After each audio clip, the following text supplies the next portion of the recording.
Hi there, Stacey here. So I'm a Heilkunst practitioner and creator of the Express Your Truth 8-Step Emotional Empowerment Program. And as a Heilkunst practitioner, I specialize in helping particularly women resolve emotional trauma and emotional suppression. And I also help them to learn how to express their emotions in a healthy way going forward. And so, we do go through and we remove significant traumas that a person has gone through. So perhaps like a death of a loved one or a divorce, emotional abuse, things like that. But what people don't understand a lot of times is that trauma isn't always the big things. It can be the little things that go on in our life repeatedly. So take, for example, if you had repeated disappointments in your life. All those seemingly small events will accumulate to something larger. And in a lot of cases, it can create what we call Nat-mur disease. And if you want to know what Nat-mur disease is, you can check that out here. So as a Heilkunst practitioner, I help people resolve these traumas that have been engendered by either the big emotional traumas or also, the small events that keep happening. So even, say you're a person who likes to keep the peace and you get frustrated, you get annoyed, you get angry, and you stuff it down. You want to keep the peace. You don't want to ruffle any feathers. You just push it down. Push it down. All of those times that you push down that anger, or that frustration, or that resentment, or that victimization, it will build up to something bigger and actually engender Staph aureus disease, which I talk about here. And so we remove those diseases, but going through treatment and removing those diseases, we don't want to re-engender them.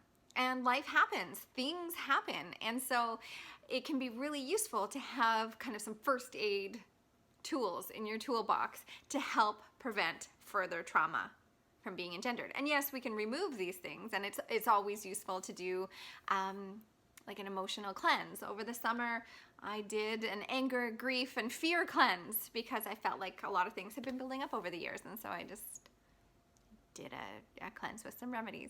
And so yes, if you're going through treatment with me, we can definitely do that.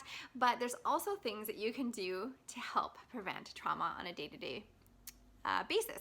And what made me think of this was I had sort of like a near-death experience with my daughter over the weekend, and it left me really shaken. And I had these tools in my toolbox to use, and it struck me, not everybody's going to know to do this.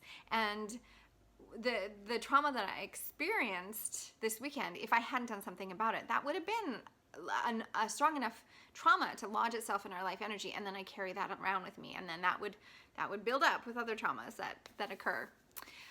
So, yeah, I wanted to talk about a few things that you can do to release traumas that happen. Okay, so the first one we'll start with is grief, and hurts, betrayals, disappointments, things like that. And obviously, when something like that happens, you want to let yourself cry. And I think people in general are getting better with allowing themselves to do that. But I know my generation was always given the message to not cry. And, don't cry, or, dry your tears. And you see this message everywhere. You still see it, actually. Whereas crying is a healthy emotional response. So allow yourself to cry. If you're one of those people that struggles with crying, put on a show or a movie or something that will get those tears flowing. I know there's this show, it's not the greatest show, but the show This Is Us. People have said to me before that every time they watch it, they start crying. So maybe that's a good one to check out. And if you need to have a good cry, just let yourself have a good cry. Watch it by yourself so that you feel comfortable enough to just let the tears start to flow. And also a really great remedy for acute grief is Ignatia. And you can pick that up probably at your local health food store, or you could order it online. It's pretty easy to get. So Ignatia, and also letting yourself cry.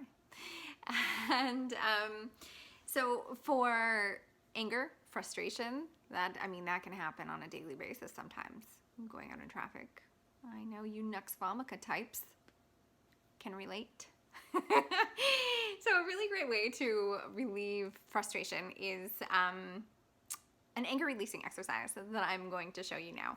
It's basically just beating up your bed, but this anger releasing exercise was developed by Alexander Lowen, who is one of Wilhelm Reich's students. And if you've come to see me, you know I've spoken about Wilhelm Reich before.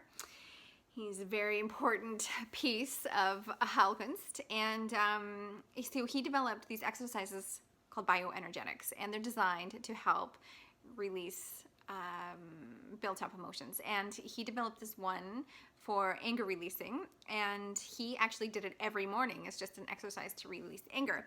And if you've come to see me before, you know I've spoken about how we store anger in our neck and our shoulders. And so this exercise is designed specifically to relieve the tension in your neck and shoulders. Hi.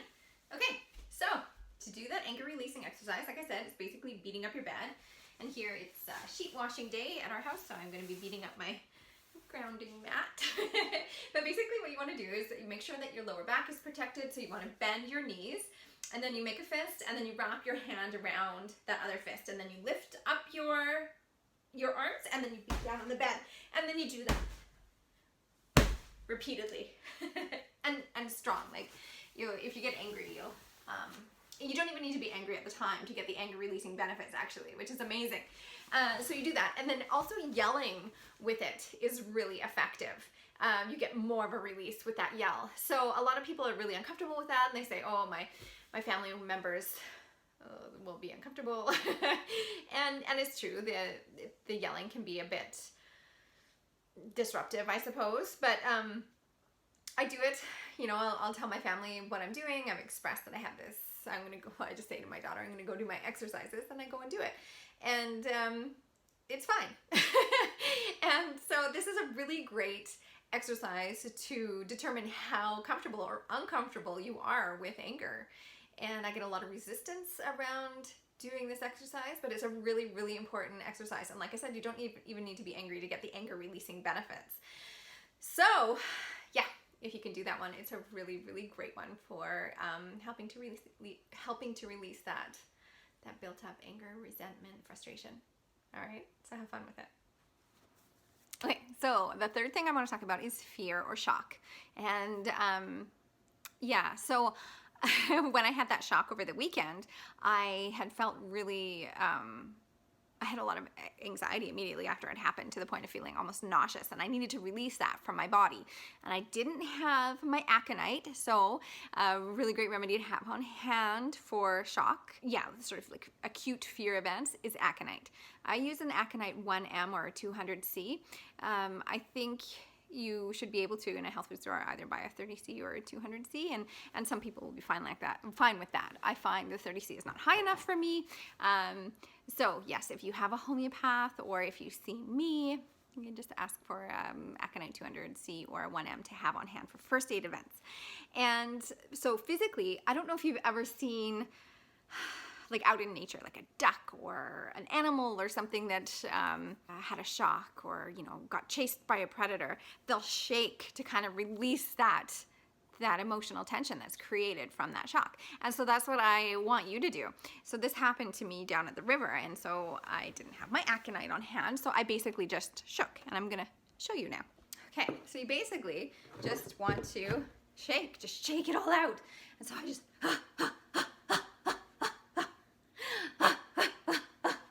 and so I just bounce, basically. And it just helps to relieve that anxiety and that energy that's built up because of that shock. And so just doing those simple things can help you from engendering or re-engendering the trauma that we're working to resolve. All right, so I hope you find that helpful, and I'll talk to you soon.